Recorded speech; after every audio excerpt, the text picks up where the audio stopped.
В прямом эфире телеканала «Якутия-24» вы смотрите «Итоги дня». С вами Влад Давыдов. Добрый вечер. Сегодня в программе.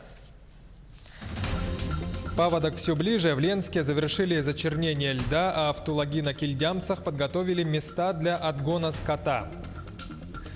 Где лучше учиться детям с интеллектуальными нарушениями? Теперь дети с легкими отклонениями могут получать образование в обычных школах. Как обстоят дела в коррекционной школе поселка Нижний Куранах?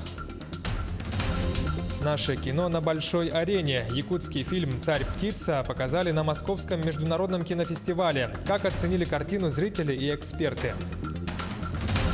Современный подход в архитектуре. В столице летом появятся новые арт-объекты. Что, где и когда?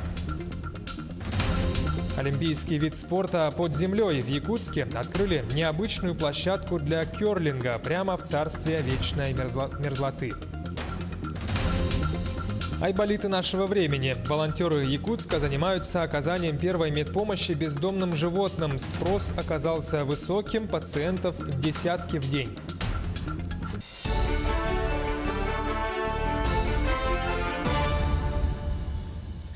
В Ленске завершили работы по зачернению льда на реке Леня. Теперь город встретит паводковый период уже с подготовленным, ослабленным льдом.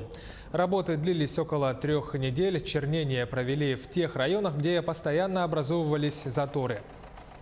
В общей сложности было зачернено порядка 76 гектаров, в том числе и в районе острова Батамайский 52 гектара и 24 гектара в районе острова Тинский. Была произведена расчистка льда и нанесение на него песчано-гравийной смеси вперемешку с угольной крошкой. Тем временем гидрометеослужба прогнозирует, что во время паводка уровень воды в Тулаги-на-Кильдямском наследии может достичь опасных отметок. В связи с этим администрация поселения и местные жители начали заранее готовиться к паводку. Сегодня на совместном совещании с представителями Минсельхоза обсудили состояние пунктов временного содержания скота и лошадей, также наличие кормов и ремонт изгородей. По данным, в поселке зарегистрировано 31 крестьянское хозяйство, в том числе фермерские и лично подсобные. Общее количество лошадей 970 и около 1500 голов крупного рогатого скота. Сообщили, что при обострении паводковой обстановки места для отгона скота уже готовы.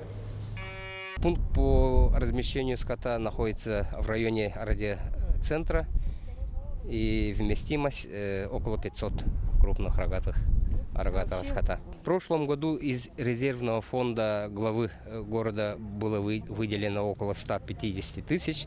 На эти деньги мы оборудовали навес и пункт отгона скота, в том числе и эстакаду для разгрузки крупного рогатого скота. Тогда вы уже полностью готовы? Ну, в принципе, да. Еще одно ежегодное явление в предпаводковый период в Якутске – это резкое ухудшение качества водопроводной воды. В связи с демонтажом насосной станции на льду в районе водозаборных сооружений столицы в предстоящие дни ожидается снижение качества подаваемой населению питьевой воды. Управлением Роспотребнадзора по республике с 24 апреля усилен лабораторный контроль. В этот период сотрудники ведомства рекомендуют населению использовать для очистки воды бытовые фильтры, употреблять бутилированную или кипяченую воду для питьевых нужд, предварительно отстаивать и фильтровать воду из-под крана. Весна в целом по погоде для Якутии выдалась в этом году неспокойной. Причиной тому многочисленные циклоны. Очередной накануне вышел на территорию республики с Енисея и вызвал продолжительные ветра в Жиганском районе до 21 метра в секунду. Кроме того, кратковременное усиление ветра до 22 метров в секунду наблюдалось в Верхневилюйском, Сунтарском районах и на территориях от Анабара до Алекминска. Сильный ветер второй день подряд наблюдается и в Ленске. Как сообщает Центр управления кризисными ситуациями, порывы ветра в Ленске достигают 19 метров в секунду. Там же накануне из-за непогоды обрушились 2 опоры линии электропередач. Без света оставались несколько улиц. Порывы ветра вчера у нас были достаточно сильными и достигали порядка 19 метров в секунду. В результате прошедшего урагана произошло аварийное погашение электроэнергии как в городе Ленске, так и в 3 поселках муниципальных образований района. В частности, это село Бичинча и Салдыкельский наследник. Одной из причин аварийного отключения электроэнергии в городе Ленске в его центральной части послужило падение опор, которые не устояли под сильными порывами ветра. Электроснабжение из-за непогоды было приостановлено накануне в ряде районов. Энергетики занимались восстановлением потребителей Западной Якутии. От удара стихии пострадали распределительные сети. Сообщается, что сейчас восстановлено электроснабжение города Ленска, части потребителей Сунтарского, Нюрбинского, Вилюйского и других районов республики. В целом, где ситуации посложнее, аварийно-восстановительные работы в районах продолжаются по настоящее время. К другим новостям. Города Якутии могут получить до 100 миллионов рублей. 9 проектов республики участвуют во всероссийском конкурсе лучших проектов создания комфортной среды в малых городах. Представлены будут Алдан, Мирный, Нерингри, Покровск, Алекминск, Нюрба, Удачный, Вилюйский и Верхоянск. Конкурс этот проходит в 3 этапа, а защита проектов состоится уже в середине мая в Москве. В общей сложности на все проекты по стране предусмотрено 5 миллиардов рублей, которые будут потом распределены на все регионы. Сообщается, что проекты прошли согласование и соответствуют всем требованиям этого конкурса. Мы проводим отбор по проектам комфортной городской среды на участие в федеральном конкурсе на лучших проектов по малым городам. Туда заявились 9 проектов. От численности населения там будет предоставлена субсидия на проведение этих работ от 30 до 100 миллионов рублей. 46 якутских полицейских вернулись на родину после полугодовой командировки в Северной Осетии. По традиции, прямо на взлетно-посадочной полосе прибывших встретили руководящий состав МВД, начальники подразделений и семьи полицейских. Якутяне беспрерывно несли службу в Осетии с 2004 года. Сотрудникам вручили специальные звания и ведомственные награды. Личный состав проявил себя очень хорошо. Правильная расстановка кадров, правильная расстановка сил и средств позволили добиться больших позитивных результатов, о чем было отмечено как руководителям временной оперативной группировки, так и командиром мобильного отряда. Потерь нет, нарушения законности, служебной личной дисциплины не допущено. В Нерюнгринском районе зафиксировали снижение дорожно-транспортных происшествий с участием детей. Всего с начала года таких ДТП было 2. Оба раза дети получили травмы из-за того, что не были пристегнуты ремнями безопасности. Сообщается, что снижению аварий с участием детей поспособствовал ряд мер. Это более 30 лекций и бесед с детьми и водителями по профилактике детского дорожно-транспортного травматизма. Также 8 осмотров школ на наличие уголков безопасности и регулярные массовые проверки водителей по ремням и наличию детских удерживающих кресел. Ну а 40 материалов об административных правонарушениях рассмотрели на заседании комиссии в Нерюнгринском районе. 39 из них касались нарушения покоя и тишины в ночное время и 1 за нарушение правил благоустройства. По 14 материалам составили протоколы и вынесли решение о назначении наказания. 11 нарушителей получат штрафы, а 3 – предупреждения. Ну а в 26 случаях пришли к выводу об отказе возбуждения административного производства. Сейчас короткая реклама. Оставайтесь с нами и смотрите во второй половине итогов дня. Где лучше учиться детям с интеллектуальными нарушениями? Теперь дети с легкими отклонениями могут получать образование в обычных школах. Как обстоят дела в коррекционной школе поселка Нижний Куранах? Наше кино на большой арене. Якутский фильм «Царь-птица» показали на Московском международном кинофестивале. Как оценили картину зрители и эксперты? Современный подход в архитектуре. В столице летом появятся новые арт-объекты. Что, где и когда. Олимпийский вид спорта под землей. В Якутске открыли необычную площадку для кёрлинга прямо в царстве вечной мерзлоты.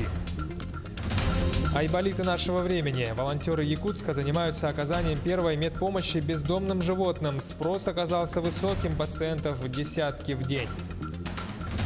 И турнир по самому жесткому виду карате в Мирном дети состязались по Кёкусинкай на первенстве города. Репортаж о воле и характере. Это Якутия-24 в прямом эфире. Вы продолжаете смотреть итоги дня. Вопросы развития Арктики сегодня обсуждают в Москве на заседании Президиума Государственной комиссии под председательством вице-премьера страны Дмитрия Рогозина. Среди вопросов – развитие космической спутниковой группировки для оказания услуг связи, ход реализации госпрограммы «Социально-экономическое развитие арктической зоны России», также развитие пограничной инфраструктуры в Арктике и ее техническое переоснащение. В заседании принимает участие руководитель республики Егор Борисов. Основной вопрос субъекты Российской Федерации поставили о развитии опорных территорий, в частности в Республике Саха-Якутия. Над этим мы уже работаем. Здесь подключена наука. Это в районе Тихси мы будем создавать и научную опорную базу, и производственную базу. И, соответственно, сегодня поднимаются вопросы развития и Северного морского пути. Мы в Якутии, например, по двум портам Зеленомысским и Тихсинским подготовили свои предложения. К другим темам в коррекционной школе поселка Нижний Куранах Алданского района воспитанников с каждым годом становится все меньше. Однако диагноз «умственная отсталость» ставить меньше не стали. Дело в том, что теперь, согласно правилам, дети с легкими отклонениями могут получать образование в обычных школах. Как такой подход показывает себя на практике? Репортаж Татьяны Вахниной из Алдана. В коррекционной школе 8-го вида поселка Нижний Куранах гранит наук грызут 78 воспитанников. Если раньше умственная отсталость чаще встречалась в чистом виде, то сегодня преобладают системные нарушения. С интеллектуальными отклонениями сопряжены множественные болезни. В школе учатся ребята с синдромом Дауна, микроцефалией и ДЦП. Чтобы дети вступали в самостоятельную жизнь максимально компенсированными и, насколько возможно, мыслящими гражданами, коррекция проводится на протяжении всего процесса обучения. Чем раньше у ребенка замечено нарушение, то или иное, он должен попасть в соответствующую коррекционную среду. Сегодня в коррекционной школе Нижнего Куранаха воспитанников меньше, чем лет 10 назад. Однако умственная отсталость у детей встречается не реже. Теперь ребят с легкой степенью нарушений принимают массовые школы. С внедрением в систему образования федеральных госстандартов родители получили право выбирать, в какой школе получат аттестат сын или дочь. Наши дети и родители, насколько показывает практика, еще не готовы принимать и воспринимать таких детей, и поэтому в классах они являются как аутсайдерами, то есть на последнем плане, и они теряются. И в конечном итоге в старших классах опять обращаются к нам, чтобы мы этих детей приняли. В спецшколе создана всесторонняя коррекционная развивающая среда, ориентированная на специфику воспитанников. Учебный и воспитательный процесс нацелен на раскрытие творческого потенциала детей и на формирование навыков, которые пригодятся в будущем. Дети находят в коллективе себя, и я думаю, что они не замечают даже своего небольшого, маленького, немножечко, как сказать, даже не отклонения, а свою индивидуальность. Потому что им, правда, легче здесь, в нашей школе, им легче. В школе 8-го вида дети с интеллектуальными нарушениями не только овладевают образовательным минимумом. Взрослея в условиях коррекции и реабилитации, они учатся жить в современном обществе и осваивают его законы. Татьяна Вахнина, Сергей Шипачев, Алданский район, поселок Нижний Куранах.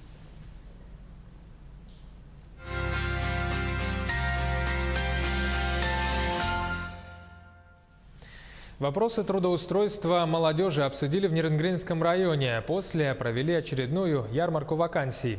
Все подробности у Тамары Игнатьевой. На круглом столе были подняты вопросы неформальной занятости, трудоустройства молодежи, пенсионных гарантий граждан. Участники мероприятия проинформировали присутствующих о проводимой работе с приведением статистических показателей, обсуждались вопросы о взаимодействии учреждения профобразования, службы занятости и бизнеса по трудоустройству выпускников и многое другое. Также для отдельных видов экономической деятельности мы анализируем достижение уровня средней заработной платы по видам экономической деятельности. в рамках информации, поступившей от Федеральной службы государственной статистики. В этот же день впервые в здании Нерюнгринской районной администрации прошла ярмарка вакансий, организованная Центром занятости населения. Мероприятие было посвящено Дню работника службы занятости и Году содействия занятости населения. На сегодняшний день у нас Центр занятости стоит на учете 344 человека безработных. Ну и кроме того, общая безработица в районе составляет 2354 человека. Поэтому есть у нас люди, которые ищут работу. В течение 2 часов крупнейшие работодатели района предлагали жителям района вакансии. На работу приглашали угледобывающие компании «Якутуголь», «Колмар», «Эльгауголь», а также ООО «ПТП», «Сайсары», «РМЗ». Всего 13 предприятий. Мы предлагаем людям абсолютно лучший на Дальнем Востоке социальный пакет. Это и проезды, это и путевки, это и компенсация медкомиссии. Это, естественно, что чаще всего интересует людей, это, конечно же, проживание в городе Нерюнгри. Ярмарка вакансий в администрации стала одним из самых массовых мероприятий в рамках Года содействия занятости. К ее открытию пришли порядка 200 человек. Всего за консультациями и направлениями в кадровые службы предприятий обратились около 500 граждан, ищущих работу. Тамара Игнатьева, Екатерина Павлова, Вадим Барашков, Нерюнгри. Занимаются медицинской помощи бездомным животным. Как ни странно, спрос на этот вид услуги оказался очень высоким. В день волонтеры принимают более 10 вызовов. О работе айболитов нашего времени репортаж Дмитрия Тымырова. 24 часа 7 дней в неделю пациенты поступают с самыми разными диагнозами. Скорая помощь для животных работает так же, как их коллеги из службы 03. Волонтеры начали свою деятельность еще в 2008 году. С тех пор скорую ветеринарную помощь получили более 10 тысяч бездомных животных. Работаем мы только по бездомным животным, потому что им некому помочь, кроме нас. Проблемы возникли, мы осенью закрылись, и вот недавно, 1 апреля, открылись, потому что проблемы возникли с передержкой животных.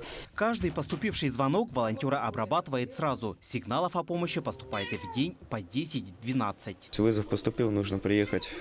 Чем быстрее, тем лучше, чаще всего, потому что либо после автоаварии, то есть либо после отравления животные, времени на них мало выделяется.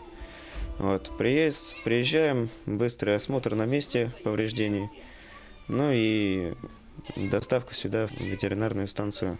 В ветеринарной клинике уже опытный специалист осматривает животное и назначает лечение. Если животное в тяжелом состоянии, не очень крупное, конечно, мы оставляем в клинике. Сколько это дней занимает? Стабилизация может занять от суток до 3, в зависимости, конечно, от патологии, что происходит с животным. 2,5 миллиона рублей. На такую сумму столичные волонтеры недавно выиграли грант президента страны. Эти средства они планируют направить на стерилизацию животных, а также на новое направление – морально-нравственное воспитание населения. В этом году волонтеры планируют посетить образовательные учреждения и детские лагеря. Цель – еще раз напомнить людям о том, что именно мы ответственны за тех, кого приучили. Дмитрий Тымыров, Григорий Григорьев, Якутск. Современные арт-объекты в столице появятся уже этим летом. Стартовала 5-я международная якутская биеннале современного искусства. Сегодня кураторы этого фестиваля рассматривали несколько площадок в городе. Что решили и где будут в итоге ставить эти арт-объекты, рассказывает Кристина Якупова. Согласитесь, в нашем городе много таких мест, которые нуждаются в облагораживании территории. Сейчас мы находимся в сквере возле музыкального колледжа. И, может быть, скоро этот сквер украсит современный арт-объект. В этом году тема биеннале звучит как CTM, да, то есть в основном биеннале будет происходить в городе. Соответственно, это городская скульптура современная, которая будет выполнена. Какие-то скульптуры мы будем планировать как временные, какие-то будем стараться установить на постоянной основе. Фестиваль объединит творческие инициативы российских и зарубежных художников, дизайнеров, архитекторов и других молодежных объединений. Для художника отдается свобода творчества, то есть не ограничивать их какими-то рамками. Художники могут предложить абсолютно любые идеи. Главное, чтобы это было созвучно городу. Ну, естественно, каждый художник наверняка будет думать, в каком это районе, с чем это связано. Основная цель выставки «Биеннале» – украсить внешний вид нашего города. Такие объекты существуют в России во многих городах. А у нас в Якутске данный проект будет реализован в 5-й раз. В рамках «Биеннале» состоятся мастер-классы, лекции, творческие встречи, инклюзивные занятия и многое другое. Кристина Якупова, Георгий Григорьев, Якутск. Якутский фильм под названием «Царь-птица» показали на Московском международном кинофестивале. Драма режиссера Эдуарда Новикова попала в основную конкурсную программу. На премьере в числе первых побывала и наша съемочная группа в столице страны. Демонстрация фильма проходила в столичном кинотеатре «Октябрь» на Новом Арбате. Из 15 картин основного конкурса российских всего 2. Одна из них якутская «Царь-птица» режиссера Эдуарда Новикова. Отрадно, что якутянам удалось заявить о себе в столь престижном фестивале. Мы тоже сами в шоке. Представлять Россию и еще попасть на основной конкурс на Московский международный фестиваль, это для нас вообще нечто. И вот сейчас 26-го закрытия, волнуемся. Как и положено по протоколу, перед показом вся творческая группа вышла на сцену. История нашего фильма, рассказанная, показанная, можно смело сказать, что она основана на реальных событиях. Зрительскую аудиторию составляли не только россияне и любители кино. Тут было много иностранцев, кинокритиков, журналистов и, конечно же, наших земляков. Фильм был интересен и понятен. Многие впервые увидели отдаленный Алас, пожилых людей, жизнь которых нарушил орел, он-то и назван «Царь-птицей», и быт северного народа. Мне очень понравился фильм, замечательно, я узнал культуру Якутии, огромные обычаи, природу, просто замечательно, и такие культуру этноса, и религиозный, такие очень подход к этой картине.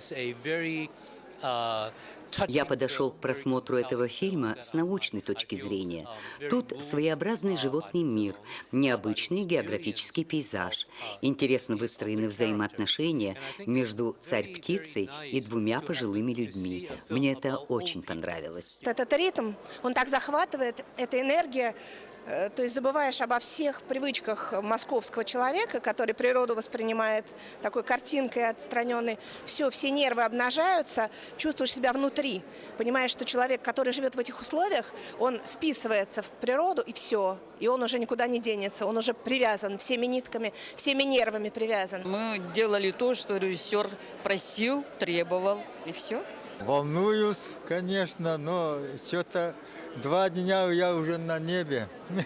Я сидел в кругу людей, которые пришли в гости к нам. Москвичи или гости столицы. И женщина рядом, которая говорит: знаете, я хочу сказать Якутии большое спасибо за такой фильм. Видите, говорит, я плачу. Что такое, когда зритель плачет? Это значит, зритель, говорит, оценил этот фильм. Итак, мировая премьера якутского фильма состоялась. Именно мировая, ведь Московский международный кинофестиваль относится к категории А. И здесь демонстрируется только высокопрофессиональное киноискусство. Наталья Созвонова, Михаил Кулаков, Москва.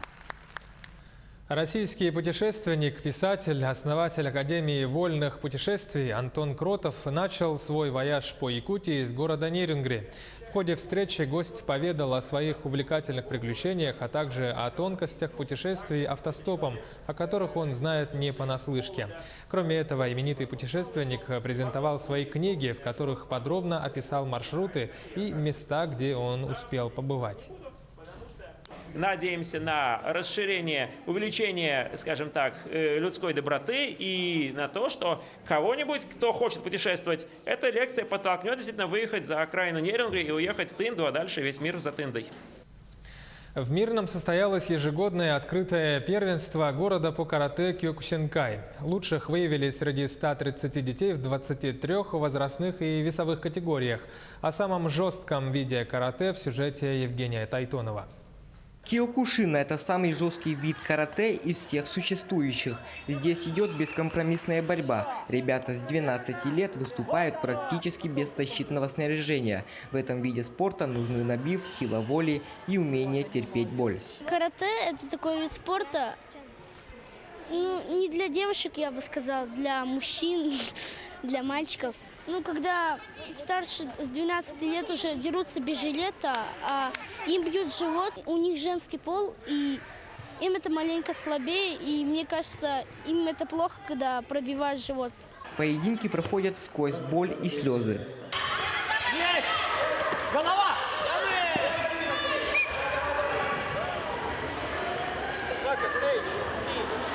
Сначала я пошла на гимнастику, потом мне там не понравилось, и я пошла на карате. Мне просто нравится драться, я всегда в детстве мальчиков била. Я просто сюда пришла, потому что здесь мне очень удобно тренироваться, и мама сказала, что я должна хоть бы один раз защищаться. Я должна защищаться от хулиганов. Открытое первенство в столице Алмазного края по Киокусинкай получилось противостоянием двух городов – Мирного и Ленска. Во время боя каждого юного спортсмена в углу секундирует тренер или родитель. Мама будет сидеть. Я буду сидеть, орать буду. Мама будет, потому что так надо. Это у нас уже совместный 5-й турнир в этом сезоне. То есть сезон, я считаю, с сентября по май. Поэтому ребята все подготовлены. Уровень, в принципе, уже достаточно за счет того, что мы проводим так часто соревнования. Лучших каратистов выбирали среди 130 спортсменов. Это дети и юноши от 6 до 18 лет.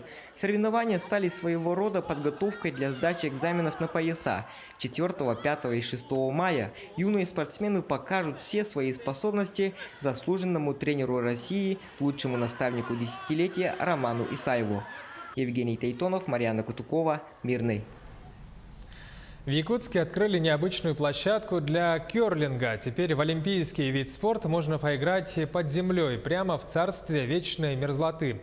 Репортаж Евгении Андросовой. В нашей республике пока не так много любителей кёрлинга. Однако этот вид спорта развивается благодаря энтузиастам своего дела.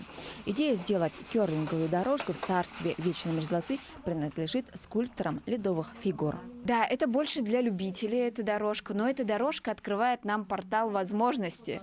То есть это говорит о том, что можно играть внутри нашей вечной мерзлоты в кёрлинг, и это только начало. То есть если смотреть шире, то возможности открытие может кёрлинг-центра в будущем внутри вечной мерзлоты. И оно не требует ни отопления круглогодичного. Символично, что дорожку открыла чемпионка Европы Галина Арсенькина. Запустила камень. Позже в социальной сети она напишет о своих удивительных впечатлениях. Сам Бог велел заниматься якутянам таким видом спорта, как кёрлинг. Согласитесь, что при вечной мерзлоте грех не покатать камни. Как видно, нужно время и терпение, чтобы научиться правильно катать камни. В скором времени будет висеть подробная инструкция, по которой любой желающий сможет научиться игре в ревущие камни. Кёрлинг сам такой вид спорта, что в него могут играть все, начиная девушки, мужчины, дети, взрослые. Поэтому это как-то больше сблизило меня со своими друзьями. В мерзлоте тренироваться очень необычно. Здесь очень красиво. Здесь можно в любое время прийти и позаниматься, потренироваться. Здесь такая особенная атмосфера. Если с мая по всей России закрывают открытые ледяные дорожки для кёрлинга, то якутская земля дарит возможность играть круглогодично. Это единственная площадка в мире, расположенная прямо в недрах земли. Евгения Андросова, Семен Семенов, Якутск. Таковы итоги дня. Смотрите телеканал Якутия-24. Будьте в курсе. До встречи.